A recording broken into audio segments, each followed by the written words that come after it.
this video, we're going to continue on by setting up the sword belt. Okay, now that we talked about collision layering, I've already set off version 2 here off to sim.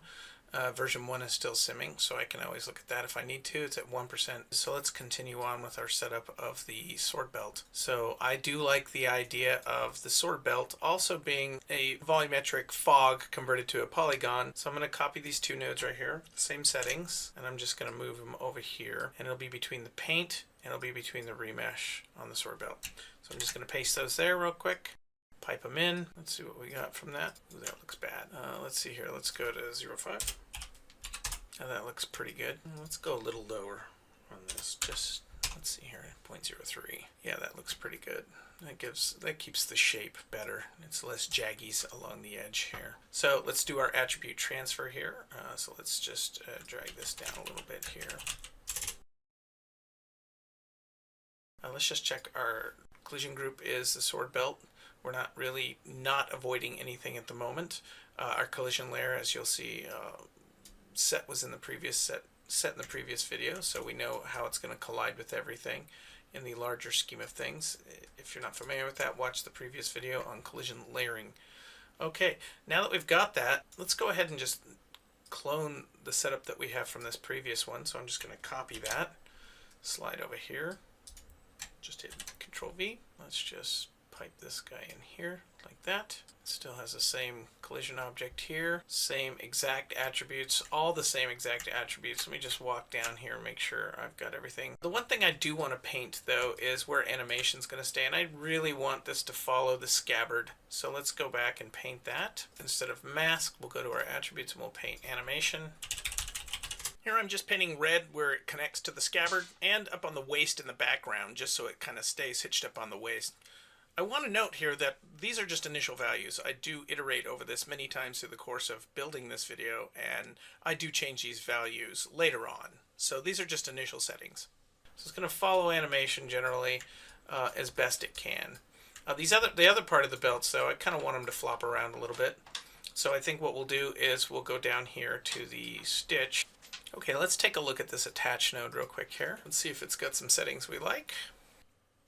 Yeah, this is a behavior that we're probably not going to like right here, having springs pulling part of the strap here and then another spring pulling it over toward the body. So I think what we're going to do is we're going to paint an attribute that will limit it to just this top strap, and we're going to remove it completely, entirely from the strap that goes to the scabbard. Okay, so let's go back up to our attribute paint. We'll pick a new attribute.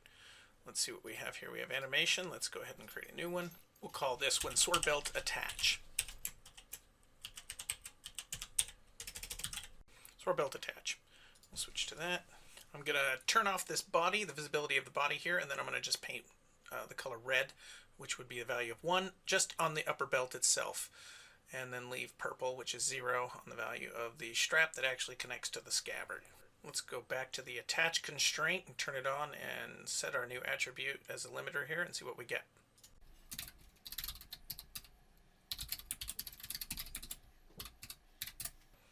It looks like we have two little springs here still pointing over to the scabbard. I'll just go ahead and quickly paint those out and we'll check it. There we go. That looks much better. This will keep weird shearing happening on this strap right here. It'll allow this strap to also move as it needs to get out of pinch situations right in here when she leaps in the air. Let's see here. Oh, for the pin constraint. Let's see, what's this pin constraint doing right now? On the pin node, the default value is 1E10. Let's go down to, I don't know, about 1,000. Let's drop it down to that as a starting point, and then we can half that. It's going to be an iterative process where we sim, check the results, sim, check the results. And so this is a good starting point. Let's go ahead and start there and see what results we get. Okay, let's check the velum.io_belts. We'll change it to version 3. Then we'll save to disk in the background, and we'll check the results afterwards. Let's take a look at some of the belt sim results. It's been several versions now. I've simmed a few frames, checked the results, stopped the sim if it was egregiously bad, and then I would return with new settings. I'm on version 12 now. Let's go ahead and take a look. Okay, here we are. So here are the results of version 12 of the belts right now. I'm just going to play it for you. It's not bad. It's taken a little while. I've been adjusting settings. It's still a little wobbly. These are things that you can't see until you actually make a movie out of it. You see the vibrations and the little energy travel through it. So I'm going to increase some of the damping values, but in general, I like the results that I'm seeing now, and they looks pretty good when they stand back up. So I am simming a version 13 as we speak right now. It's in the background with some new settings. I just want to talk about some of the things that I've changed since last I recorded. So I am having the attach and the pin constraints at very low levels, and I've painted an attribute for the animation, and I'm scaling the animation. I've painted 0.1 across this entire belt.